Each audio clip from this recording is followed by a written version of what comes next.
सूचना संख्या 17/2024 केंद्रीय उत्पाद शुल्क। श्री असउद्दीन ओवैसी जी। शुक्रिया मोहतरम चेयरमैन साहब, आपने मुझे बोलने का मौका दिया। मैं शुरुआत में बताना चाह रहा हूं कि मैं हुकूमत की तरफ से लाए गए इस रेजोल्यूशन की मुखालिफत में बोल रहा हूं और मैंने अमेंडमेंट्स भी दिए हैं प्रेजेंट एड्रेस के लिए। और चेयरमैन साहब, आप उर्दू को जानते हैं। किसी एक शायर ने शायद बरसर इक़्तिदार जमात के लिए ये शेर कहा होगा कि उसूल बेचकर मसनद ख़रीदने वालों, निगाह अहले वफ़ा में बहुत हक़ीर हो तुम। वतन का पास तुम्हें था न होगा कभी कि अपने हिर्स के बंदे हो, बेज़मीर हो तुम। इज़्ज़त नफ्स किसी शख्स की महफूज नहीं, अब तो अपने ही निगहबानों से डर लगता है। डंके की चोट पे जालिम को बुरा कहता हूँ, मुझे सूली से न जिंदानों से डर लगता है। मोहतरम चेयरमैन साहब, मैं आज इन लोगों की तरफ से बोल रहा हूँ जो दिखते तो हैं, जिनके बारे में बात तो होती है मगर उनकी कोई नहीं सुनता। मैं उनके बारे में बोल रहा हूँ जिनके बारे में वज़ीर आज़म मोदी ने कहा था कि घुसपैठी है।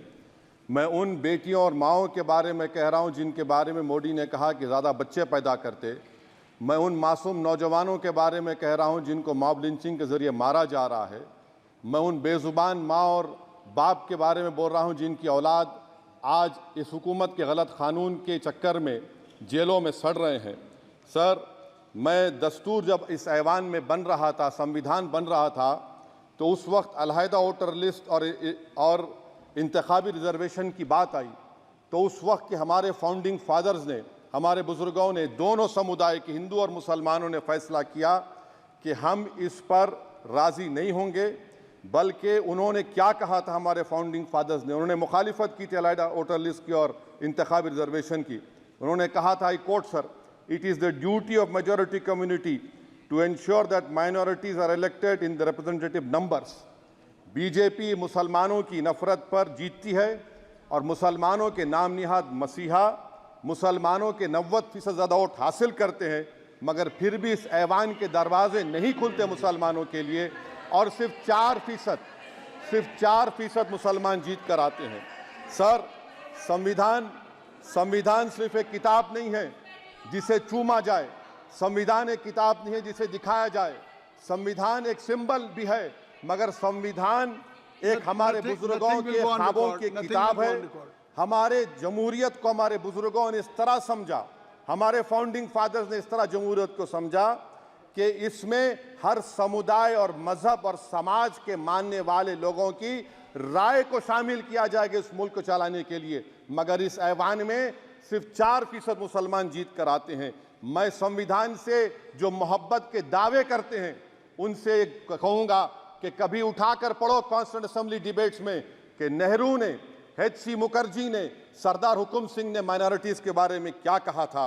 सर, वतन अजीज़ का मुस्तकबिल कैसा होगा जब बीजेपी मुझे गायब करना चाहती है और दीगर हिज़्ब इख्तिलाफ की पार्टियां के लिए मेरा वजूद सिर्फ वोट डालना और अपनी खबर में जाकर सो जाना है। इसीलिए आप देखते हैं कि समाजी इंसाफ है सर कि 4% मुसलमान जीत कर आते हैं। सर, इस ऐवान में OBC समाज के MP अब अपर कास्ट के MP के बराबर हो चुके हैं।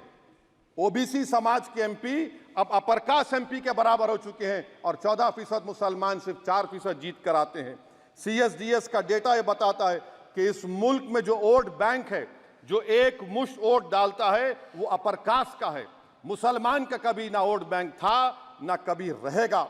सर, 4 जून के बाद 6 मुसलमानों की मॉब लिंचिंग हुई।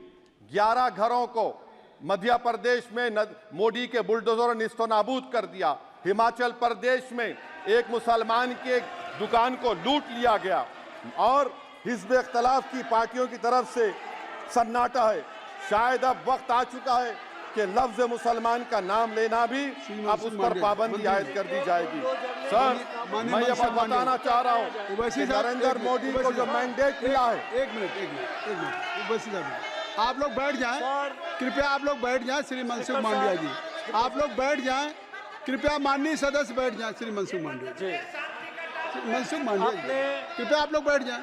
अपने प्रारंभिक भाषण में आप लोग बैठ जाएं। माननीय सदस्य ने अपने प्रारंभिक भाषण में जो शब्द प्रयोग करा है उसको ऑथेंटिकेट करा जाए।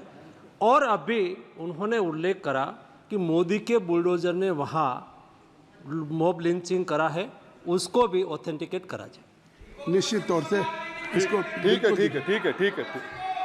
है। उवैसी साहब जब भी कोई बात नहीं सर, आप चेयर पर बैठे हैं जी, इसलिए आप मंत्री जी को पेट में दर्द हुआ, माशाल्लाह, शुक्रिया उनका। नहीं, तो सर मैं ये बोल मंत्री की रहा था, जवाबदेही है अरे ये नहीं, मंत्री इससे की बुरी बात क्या है? पेट में दर्द हो सकता है। वो दर्द ये सब ठीक अच्छा, है। दर्द हुआ, चलिए दर्द हुआ, दिल का दर्द हुआ।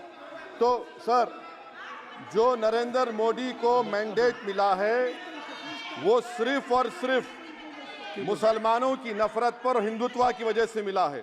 आई would like to say it is not Modi's in dock, but every single person voted him despite his anti Muslim voice.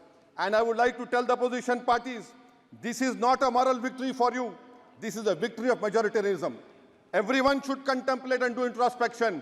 Why is it that the OBCs and the upper caste are getting their due representation? Why are the Muslims not getting? Are we here only to vote for you and not to get elected? If that is the case, please tell us that we are only here to vote for you. Sir, आज भारत के आधे नौजवान बेरोजगार हैं और रोजगार की तालाश, बेरोजगारी का आलम यह है सर कि मोदी सरकार के 5 साल में 75 लाख एस्पिरेंट्स की जिंदगी बर्बाद हो गई, 6 पेपर लीक हुआ।